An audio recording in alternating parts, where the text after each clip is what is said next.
Once upon a time, the land of Silbaripuram was abundant with many paddy fields, so it was a common sight to see flocks of birds flying back and forth, depending on these farmlands. Once, the bird and his family made their home in a small tree near Shanku's paddy fields. These birds were waiting for the paddy to ripen enough to eat. Every morning, male bird would peck at the paddy grains. Afterwards, he would call out to his mate and young ones, "If we wait for a week, we can eat our fill of delicious paddy. Until then, let's eat the insects in the fields."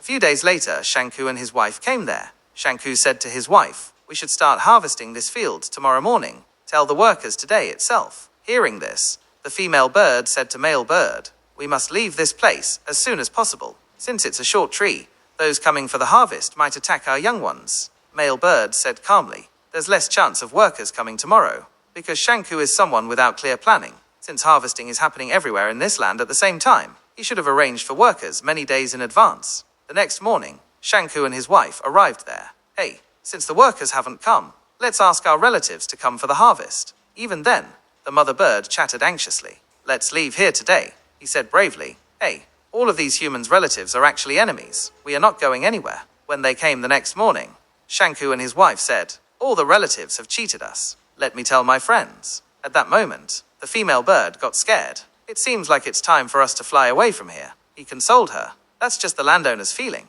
None of his friends are workers. They are just a bunch who talk big." The next morning, Shanku and his wife arrived there and spoke like this. "Even though friends said they would come, no one has reached here. Let's do one thing. Let's tell our 4 sons." Hearing this, he consoled the agitated bird. "Hey, his sons won't come to harvest paddy. If so, they would have toiled here, even before the workers. They haven't even come to take a look at the field yet." The next day, when he asked his sons to take the sickles to come to the field with him, the sons expressed displeasure. "Father, we are not used to going down for the harvest. If we stay in the sun even for a bit, we'll get a headache immediately." Shanku started scolding his sons. His wife joined in and supported the sons' talk. Not knowing what to do, Shanku went to the nearby tea shop in anger, and instead of 1 tea, he took his time and drank 3 teas. Then, he went in front of the paddy field and said in a low voice, "I don't need the help of even a single blade of grass. Tomorrow morning, I will start the harvest all by myself." It was male bird who got scared hearing this.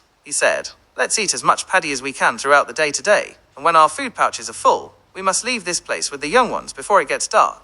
Then, the female bird asked, "You weren't at all afraid even when he said many times that he would bring a lot of people. Then why are you taking it seriously, now that he said he will come alone tomorrow?" "Hey, earlier he used to take a stand of depending on others, but now, I saw the burning embers of determination in Shanku's eyes." That evening those birds chirped happily and flew away from there. Pay attention to the idea. There are many parasitic organisms in the plant and animal kingdoms that live by depending on others. However, that way is not suitable for humans. It's understandable if sick people depend on others. But there are many men in the country who squander money while their wives, like nurses, toil alone abroad. First, try to do what you can according to your own ability. Aren't all those who have achieved distinct successes the ones who have paved their own paths?